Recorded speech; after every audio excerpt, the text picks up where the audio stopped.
샬롬. 걸리버 여행기 첫 번째. 걸리버 선장이 사촌 심슨에게 보내는 편지.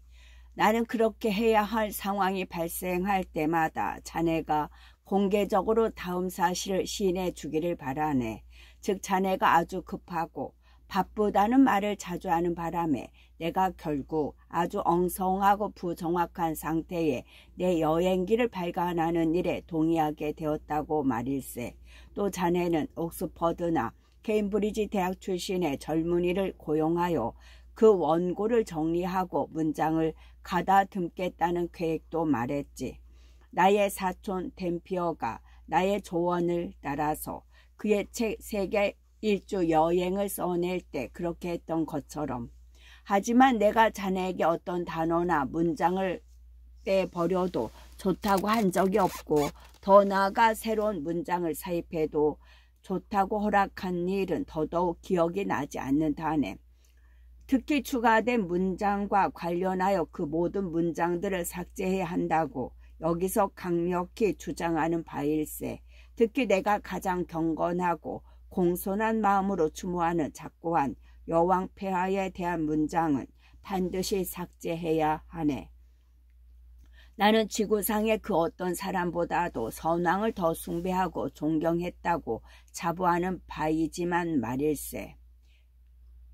그러나 자네 혹은 자네의 교열자는 마땅히 다음과 같은 사항을 고려했어야 하네. 나의 주인인 후이름 앞에서 우리 인간과 같은 기질을 가진 동물을 칭찬한다는 것은 나의 기질에도 배치될 뿐만 아니라 예의 바른 일도 되지 못한다는 것을 말일세. 게다가 교열자가 삽입해 넣은 사실은 아주 그릇된 것일세.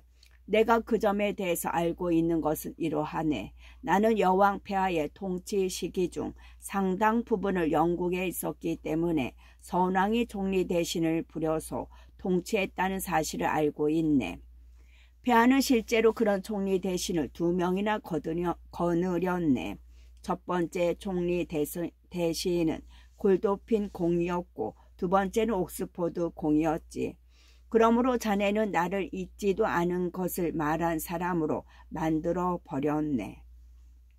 마찬가지로 계획자들이 근무하는 라가도 아카데미 이야기, 그리고 나의 주인 후이름과 나눈 대화를 묘사한 몇몇 문장 등에 대하여 자네는 일부 구체적 상황을 생략했거나 빼먹거나 바꾸어 놓았고, 그 결과 저자인 나도 그게 과연 내가 쓴 글인지 알아볼 수 없을 정도가 되었네. 내가 전에 보낸 편지에서 이 문제에 대하여 언급했을 때 자네는 이런 답변을 보내왔었지.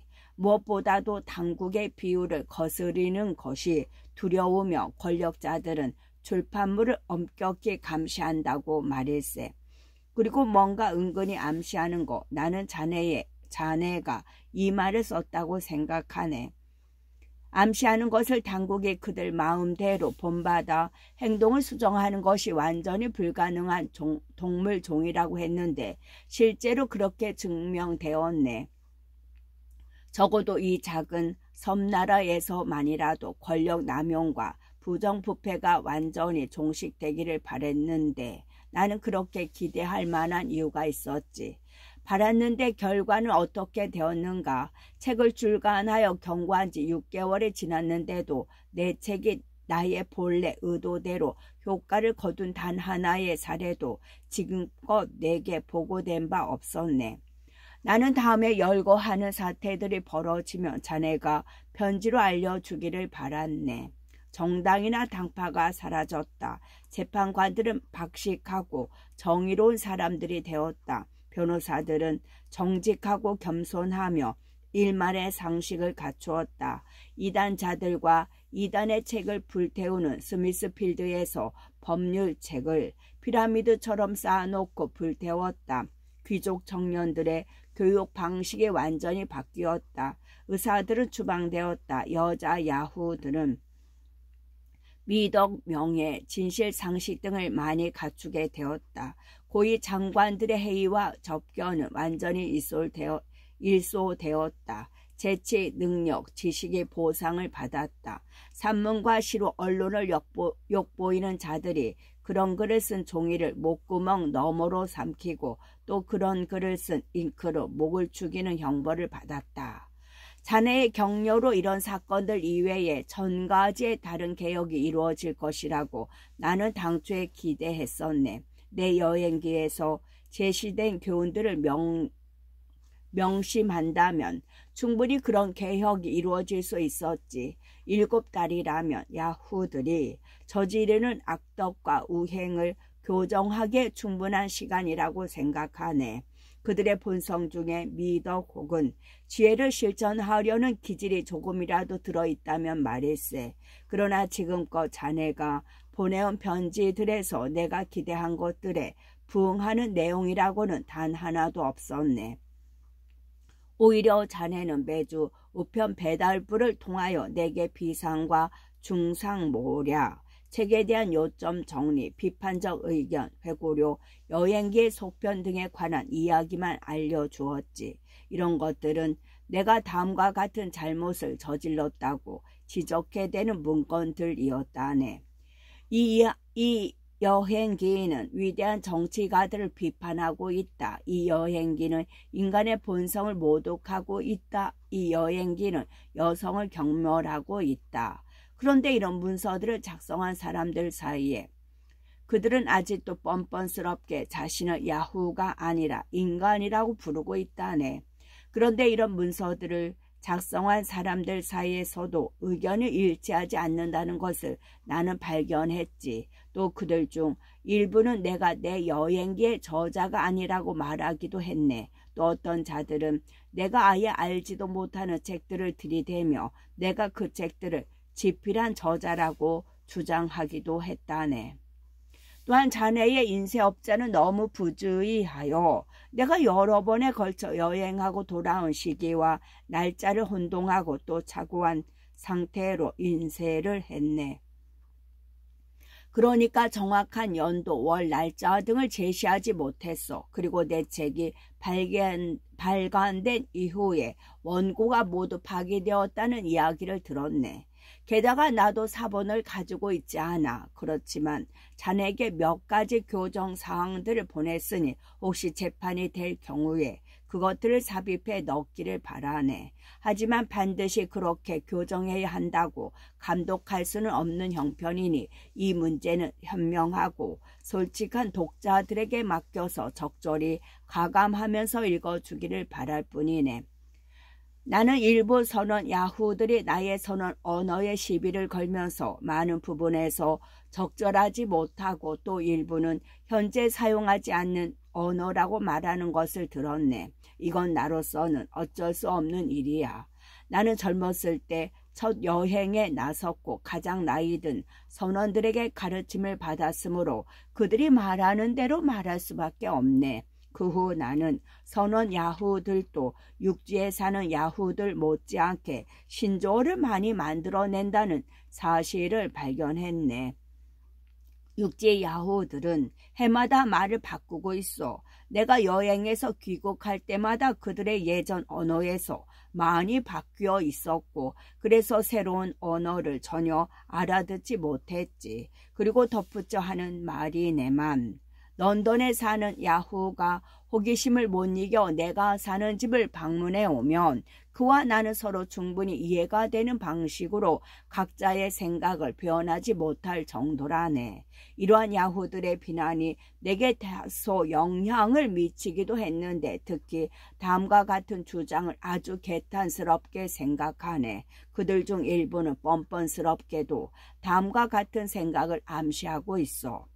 나의 여행기는 내 머리에서 만들어낸 순전한 허구이다. 후이눔과 야후는 유토피아 주민들과 마찬가지로 실체가 없는 존재들이다.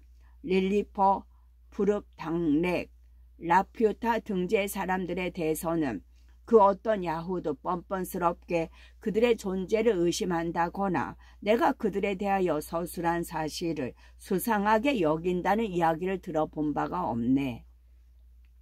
왜냐하면 진실이 모든 독자에게 확신을 심어주기 때문이지. 그리고 후이눔과 야후에 대한 나의 이야기도 그에 못지않게 믿을 만한 이야기라네. 무엇보다도 이 도시에는 수천 명의 야후들이 살고 있지 않은가. 이 야후들은 후이눔 나라에 살고 있는 형제 야후들에 비해 볼 때 원숭이처럼 제잘거리고 짓거리고 또 알몸을 드러내지 않는다는 것을 제외하면 별반 다를 바가 없네.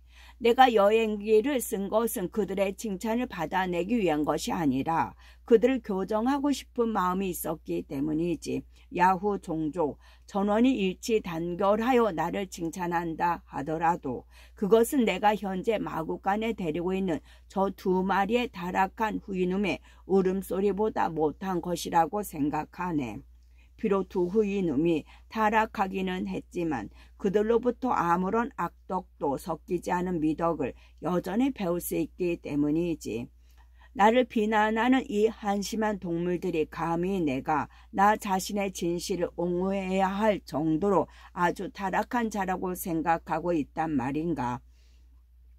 내가 비록 야후이기는 하지만 후이눔의 나라에서는 다음과 같은 사실이 잘 알려져 있었네. 그 사실인즉 고명한 주인님의 가르침과 모범 덕분에 내가 2년이라는 시간 내에 아주 어렵사리 그렇게 했다는 것을 인정하는 바이지만 거짓말하기, 둘러대기, 기만하기, 모호하게 말하기 등의 악습을 완전히 제거할 수 있었다는 것이네. 이런 악습은 야후라는 종의 영은 깊숙이 박혀 있는데 특히 유럽인들의 경우에 더욱 심하다네. 내가 이처럼 화를 내는 상황에 이른 만큼 다른 불평 상황들도 많이 있지만 나 자신과 자네를 더 이상 괴롭히는 일은 그만두기로 하겠네. 그렇지만 이 점은 솔직하게 말해야만 하겠네. 내가 마지막 항해에서 귀국한 이래 나의 야후 본성에 수반되는 다소간의 타락한 기질이 되살아났다네. 몇몇 야후들과 대화를 나누었고 또 불가피한 사정으로 나의 가족들과 대화를 나누다 보니 그렇게 되었다네. 그런 타락이 없었더라면 나는 이 왕국에서 야후 종족을 교정해 보겠다는 나의 어리석은 계획을 아예 시도조차 하지 않았을 걸세. 하지만 이제는 그런 이상적인 계획을 영구히 그만두기로 했다네. 1727년 4월 2일 레뮤얼 걸리버. 발행인이 독자에게 이 여행기의 저자인 레뮤얼 걸리버 씨는 나의 오래된 친밀한 친구다.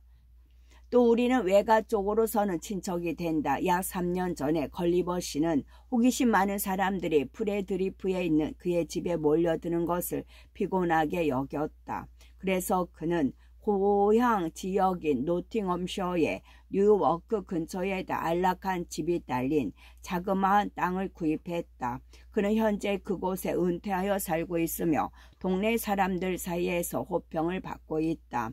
걸리버 씨는 그의 선친이 살았던 뉴햄프셔에서 태어나기는 했으나 나는 그의 가문이 옥스포드셔 출신이라고 말하는 것을 들은 바 있다. 이것을 확인해주는 사항으로 나는 옥스포드셔 카운티에 있는 벤버리의 교회 묘지에서 걸리버라는 이름이 새겨진 무덤과 비석을 여러 개 발견했다. 그는 레드리프에서 뉴워크로 이사하기 전에 이 여행기의 원고를 내 손에 맡기면서 내가 적절하다고 생각하는 방식으로 처리하도록 전결권을 부여해 주었다. 나는 이 원고를 꼼꼼하게 3번 읽었다. 문장은 아주 쉽고 간명하다. 내가 다소 불만으로 여기는 유일한 사항은 저자가 많은 여행기 작가들의 관습을 준수하는 바람에 어떤 사건에 대한 묘사가 너무 상세하다는 것이다. 그렇지만 작품 전체의 분위기로 보면 진실을 말하고 있음이 아주 명확하다. 실제로 저자는 진실만을 말하는 사람으로 유명하며 레드리프의 동네 사람들 사이에서는 어떤 사물의 정확성을 확인할 때 그것은 마치 걸리버시가 말한 것처럼 진실입니다 라고 말하는 것이 하나의 속담 비슷하게 되었네. 저자의 허락 아래 이 원고를 여러 명망가들에게 보여 그들의 조언을 받았고, 그래서 이제 이 원고를 세상에 내보내려 한다. 이 여행기가 우리의 젊은 귀족들에게 정치와 정당을 다룬 흔해 빠진 저작들보다 더 좋은 읽을 거리가 되기를 희망하는 바이다. 비록 그런 인기가 한동안의 일이 될지라도 나는 여러 항해에서의 바람과 조류, 편차와 방위각에 대한 무수한 많은 문장들 과감하게 전했다. 만약 그렇게 하지 않았다면 이 여행기는 지금보다 2배나 더 두꺼운 책이 되었을 것이다. 또한 폭풍을 만난 배의 대처 요령, 그 상황에서의 선원들의 행동 거지, 위도와 경도 등에 대한 자세한 묘사도 생략되었다. 이런 생략에 대하여 걸리버시는 다소 불만일 것으로 생각된다. 하지만 나는 이 작품을 일반 독자의 독해력에 가능한 한 맞추도록 애를 썼다. 내가 회사 문제에 무지하여 몇몇 실수를 저질렀다면 그에 대해서는 내가 전적으로 책임질 각오이다. 그리고 어떤 여행자가 삭제 이전에 온전한 작품의 원고를 보고자 한다면 즉시 그에게 원고를 보여드릴 용의가 있다.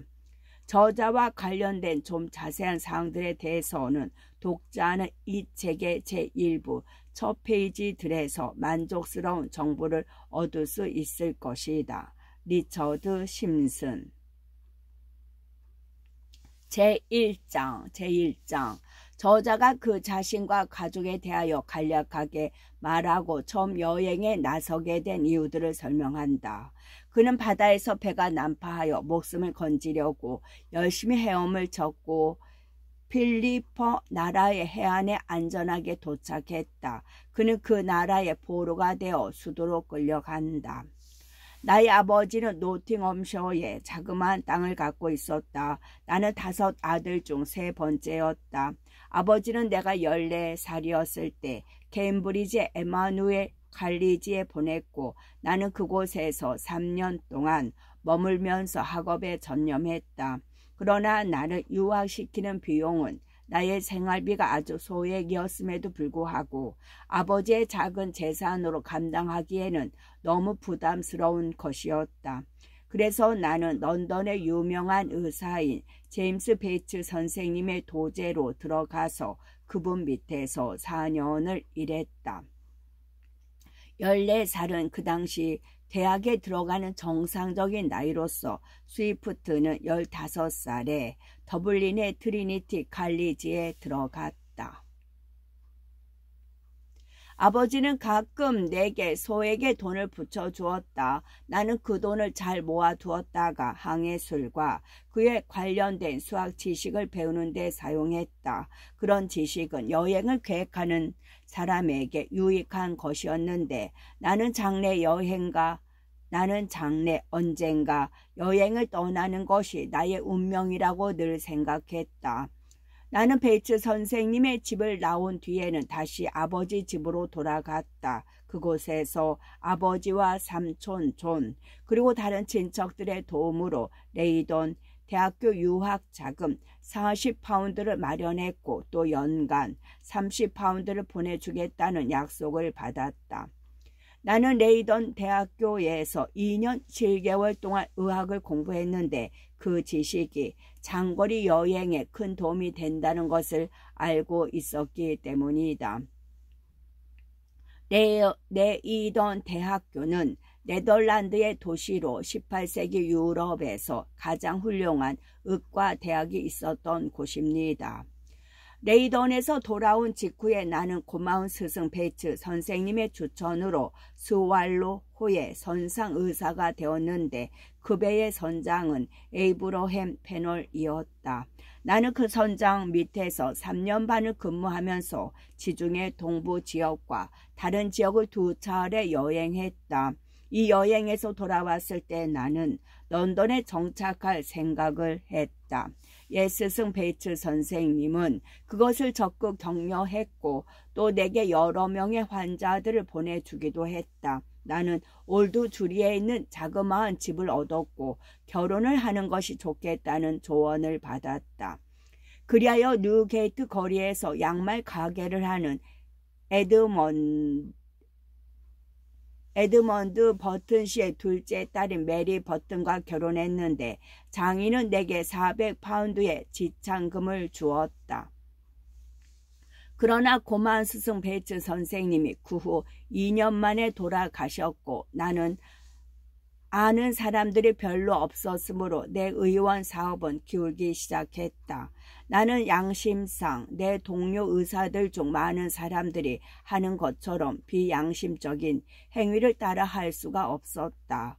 그래서 아내와 몇몇 친지들과 의논한 끝에 다시 선상 의사 생활을 하기로 결심했다. 나는 2배에서 연속하여 의사로 근무하면서 6년간 동인도 제도와 서인도 제도를 여러 번 여행했고 그로 인해 내 재산도 상당히 늘어났다. 나는 여가 시간이면 고대와 현대의 최고로 뛰어난 작가들의 작품을 읽으며 시간을 보냈다. 배에 좋은 책들이 다수 갖추어져 있었던 것이다. 황해 중에 어떤 지역에 상륙하면 그 지역의 언어뿐만 아니라 그곳 주민들의 풍습과 기질을 세심하게 관찰하면서 시간을 보냈다. 나는 기억력이 좋아서 그 사람들의 언어를 쉽게 배웠다.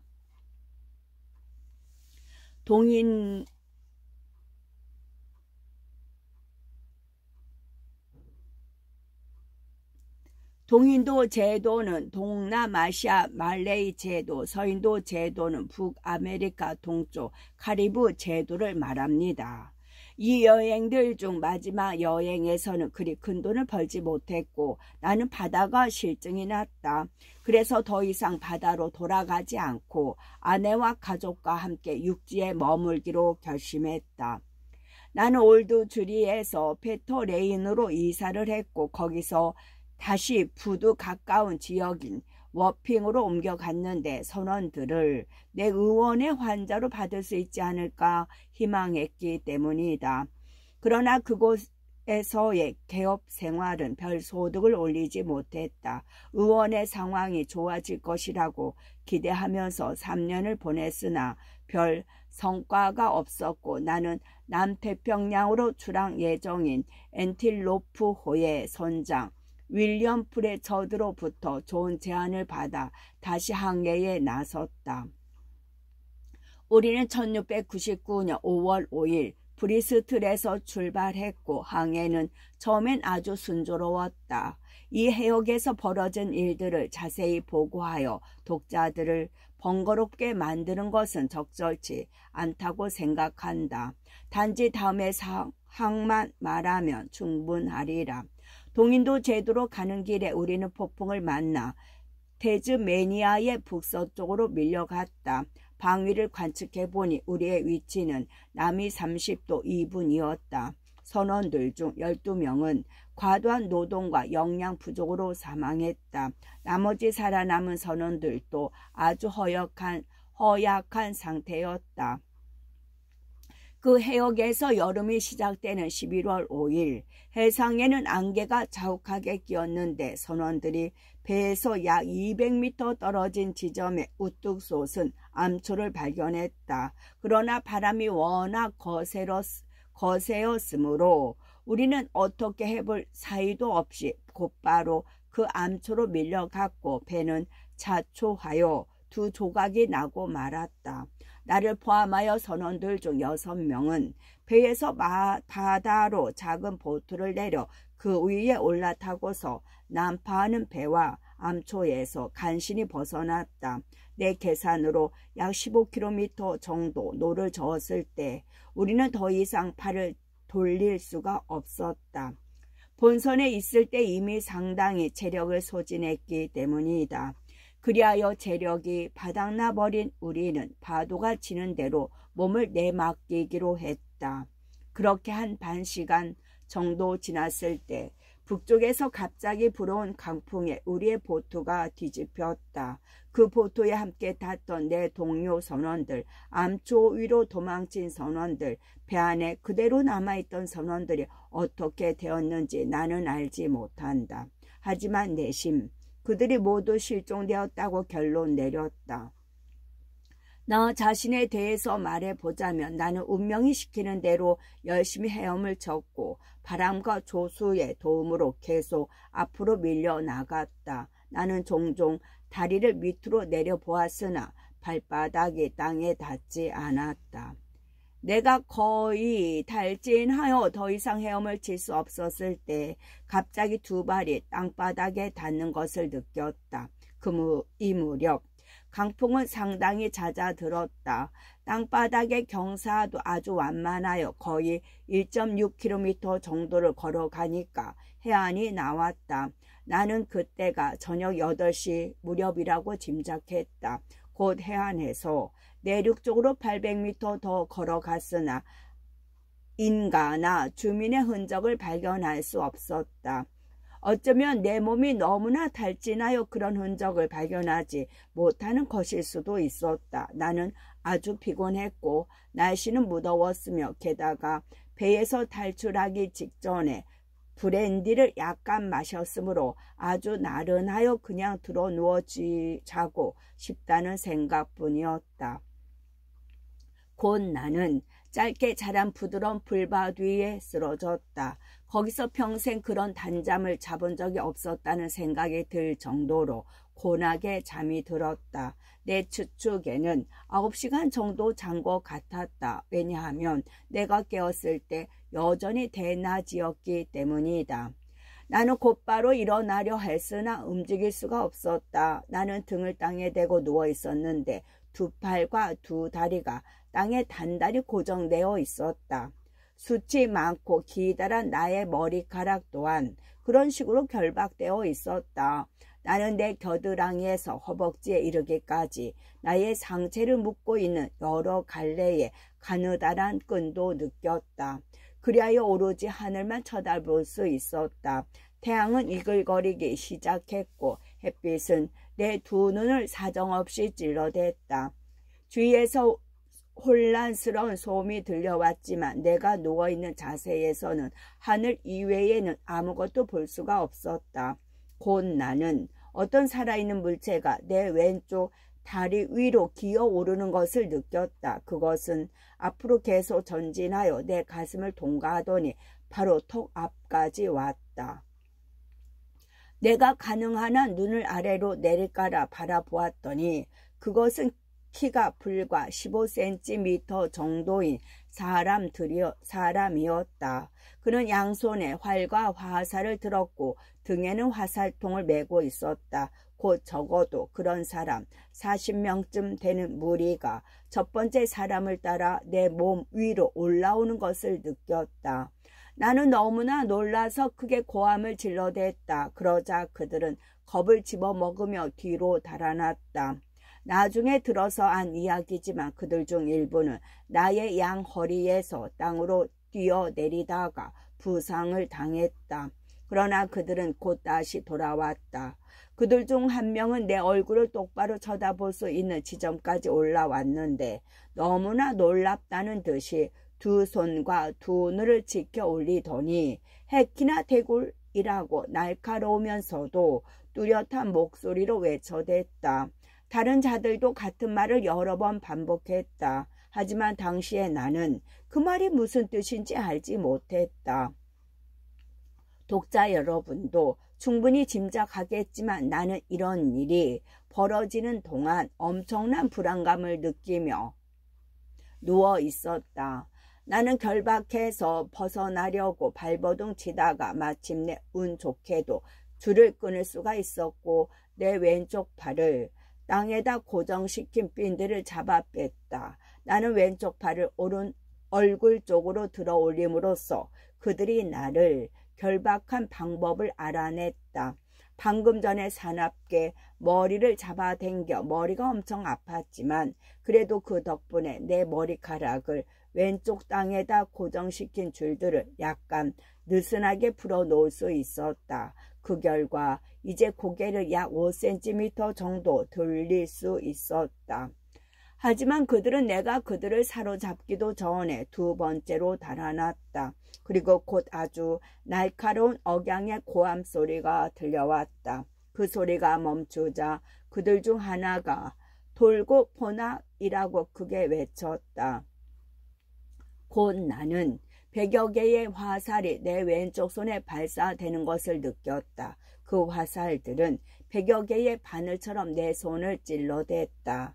게다가 그들은 우리 유럽에서 포탄을 쏘아대는 것처럼 공중을 향해 또 다른 화살들을 발사했는데 그것들 중 다수가 내 몸에 떨어졌으나 나는 고통을 느끼지 않았다. 일부 화살들은 내 얼굴에 떨어졌는데 나는 즉각 왼손으로 내 얼굴을 가렸다.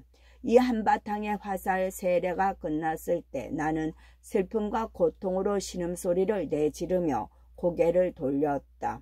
그리고 내가 결박에서 풀려나려고 다시 버둥거리자 그들은 전보다 더 강력한 화살 세례를 퍼부었다. 그들 중 일부는 창으로 나의 양 옆구리를 찔러댔다. 운 좋게도 나는 몸에 꽉 끼는 가죽 상의를 입고 있었으므로 창이 뚫고 들어오지 못했다. 그 순간 나는 미동도 하지 않고 가만히 누워있는 것이 최선의 방법이라고 생각했다. 내 계획은 밤이 올 때까지 기다리는 것이었다. 밤의 어둠 속에서는 이미 풀린 나의 왼손을 써서 쉽사리 결박을 풀어버리고 자유로운 몸이 될 수 있을 것이었다. 몸집이 아주 작은 그곳 주민들을 보니 나머지 주민들도 내가 보았던 그자와 똑같은 신체 구조라면 설령 그들이 대군을 이끌고 온다 해도 충분히 대적해 줄 수 있을 것 같았다. 하지만 상황은 내 생각처럼 되지 않았다. 내가 조용히 있는 것을 보더니 그들은 더 이상 화살을 발사하지 않았다. 그러나 소음이 점점 심해지는 것을 미루어 볼 때 그들의 숫자가 내 생각보다 훨씬 더 많음을 알 수 있었다. 내가 누워있는 곳에서 약 4m 떨어진 곳, 내 오른쪽 귀 위쪽에서 1시간 이상 뭔가 두드려 만드는 소리가 났다. 사람들이 일을 하고 있는 것 같았다. 고정핀과 결박줄이 허용되는 범위 내에서 그쪽으로 머리를 돌려보니 땅에서 약 45cm 높이의 임시 가설 무대가 세워져 있었다. 그 시설의 평대 위에는 주민 4명이 올라설 수 있었고 거기에 오르는 사다리가 두사에게 설치되어 있었다. 그 평대에 올라온 주민들 중 하나는 지체 높은 사람이 모양인데 내게 장황한 연설을 했으나 나는 한마디도 알아듣지 못했다. 하지만 그 지체 높은 사람이 연설을 시작하기 전에 랑그레 대울산이라는 말을 3번 소리쳤다. 소리쳤다는 것을 미리 말해두고 싶다. 이 말과 앞에 나온 말들은 나중에 내게 설명이 되었다. 그 즉시 50명의 주민들이 앞으로 나서더니 나의 왼쪽 머리를 땅에다 결박시킨 줄들을 끊어 주었다. 그러자 나는 머리를 자유롭게 오른쪽으로 돌릴 수 있었고 곧 연설을 하려고 하는 사람과 그의 몸짓을 지켜볼 수 있었다. 그는 중년의 나이였고 그를 수행한 다른 3사람보다 훨씬 키가 컸다. 그 셋 중 한 명은 시종으로 그 지체 높은 사람의 옷자락을 약간 들어 올리고 있었는데 그의 키는 나의 가운데 손가락보다 약간 큰 정도였다.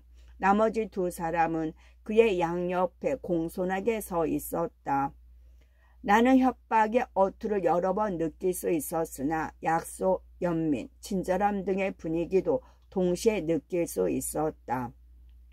나는 공손한 태도로 몇 마디 대답을 하면서 태양 쪽으로 나의 왼손을 들어 올리고 2 눈을 지켜뜸으로써 태양을 나의 증인으로 부르는 신용을 했다.